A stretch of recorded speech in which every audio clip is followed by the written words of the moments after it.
તૃષ્ણા ભૂખ્યો માનવી ભૂત પ્રેતની જેમ આજુબાજુ દોડ્યા જ કરે છે પણ સેટિસ્ફેક્શનની હોરાઇઝન સુધી પહોંચતો જ નથી, કારણ કે પેટ ભરાય એટલું ખપતું નથી, પેટી ભરાય તો પણ સેટિસ્ફેક્શન નથી, અને પટારો ભરાય તો પણ આ માનવી ધરાતો નથી.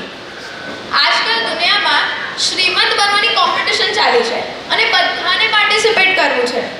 પોતાના જેટલું નહીં 7-70 પેઢી જેટલું ભેગું કરવું છે, અને છેલ્લે પોતે તો કંઈ જ એન્જોય નથી કરતો.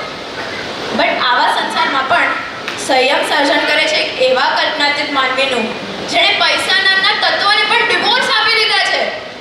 આ કલ્પનાતીત માનવી, એની પાસે પટારો નથી, પેટી નથી, પોકેટ પણ નથી એના કપડામાં. અરે એને 7 પેઢીની તો શું, આ શરીરની પણ ચિંતા નથી, એને કાલની ચિંતા નથી.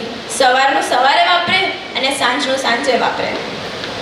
સતત અકિંચનપણાની મહાન સંપત્તિ રૂપી સાચી શ્રીમંતાઈ ભોગવતો વર્તમાન કાળનો આ વિસ્મયકારી માનવી એટલે જૈન શ્રમણ.